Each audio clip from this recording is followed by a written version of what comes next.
You found the house of your dreams and you're ready to sign off on a 30-year mortgage. But a home inspector has found an issue. Now what? Well, News 4's Luke Moretti says it doesn't necessarily have to be a deal killer. Luke? Yeah, that's right, Don and Jackie. It's a safe bet that just about every house has some issue, even newly constructed ones. Now, as we found out, the home inspection can either scare you off or help settle you in. We'll take a look at your breaker panel here and make sure everything is wired appropriately. The home inspection. We're looking for several things in here. It's enough to strike anxiety in buyers and sellers. There's no pass or fail. You can buy a home in any condition that you want. Windows work good. Check the outlets next to the sink is a very important safety feature.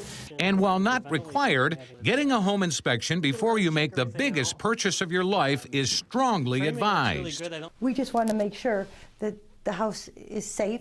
Gary and Carrie Aquino are still unpacking boxes in the home they recently purchased in Orchard Park. I am elated, ecstatic, and extremely thankful. Thankful, he says, that problems detected in a home inspection didn't turn out to be a deal killer. These were all what I would consider to be safety issues and things that had nothing to, they weren't small things. Carrie fell in love with the place, but knew the safety issues had to be fixed, or they would have to walk away. I really just had to take a step back and see it as, you know, our kids are going to be here, we're going to be here, and this needs to be a place that needs to be safe first. The Aquinos say about $7,000 worth of problems needed to be fixed. Things like high radon levels in the basement and a rusted electrical panel.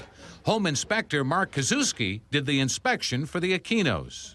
When you open the panel just to look where the circuit breakers are, everything looks normal in most people's panels. It's when you get behind the panel that you see the problems. The home inspection proved to be very valuable. In the end, the problems were fixed, and the Aquinos got the home they wanted. For, you know, a few $100s that it may cost to get you a home inspection and get the right testing done, it's well worth it in our case. A typical home inspection can take about 2 to 3 hours. The cost can range between $300 and $500, depending on additional services like radon testing. This is not an appraisal.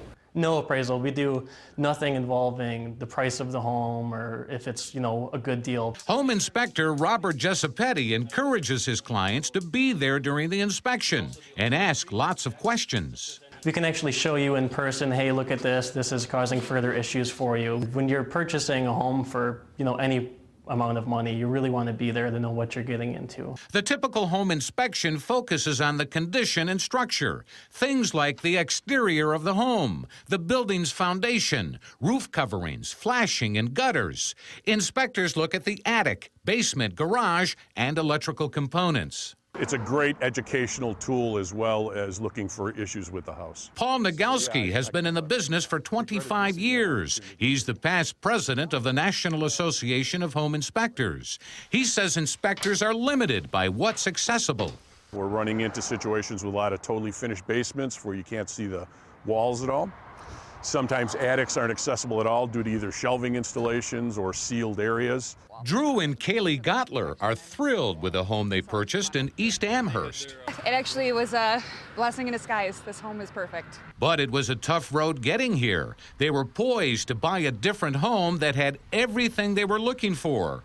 But a home inspection discovered the back wall rotting out. He could actually stick a screwdriver through the wall and we could see outside. The money pit comes to mind. You pay a fee whether it's a good or bad inspection, but it's absolutely worth it when you're looking at the cost of home ownership. Buffalo Niagara Association of Realtors president Sharon Simonelli says it isn't only the buyer looking to get a home inspection these days. A lot of sellers are getting the home inspection done and leaving it for the purchaser.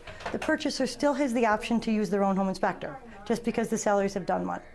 But at least they have something to look at, and if it's a reputable home inspector, then they might accept the one that's already done. So, you know, it's really a chance for sellers to find out if there are any potential issues before it's listed, you know, before an inspector comes through and finds what could turn out to be a deal killer, you know? Many times, you know, when you have the home inspections, the seller says, if there's a problem, I'm willing to fix it. if it's not too much, you know, and otherwise you do walk away. But what questions should sellers and buyers be asking these inspectors before they hire Yeah, one? there are a few. You know, how long have you been in business? What kind of experience do you have? What kind of a report do you provide, you know, after you're done with the inspection? Do you have references that I can check? Can I call those references? What will this thing cost me? And as I said, you know, somewhere between $300 and $500. Does that include any extras like the radon testing? You know, chances are your agent will recommend a few inspectors, and then it's up to you to kind of do the homework and figure out who you're going to pick. You know, we've all heard stories, though, about how Yeah. a home inspection changes everything. So It very does. interesting. I What they learned say, a lot. what they do say is, don't have Uncle Joe do it. Yeah. You know, get someone who, you know, knows what they're doing. You know, we all love Exactly. Uncle Joe, but Have a pro. yeah, absolutely. Thanks so much. Okay.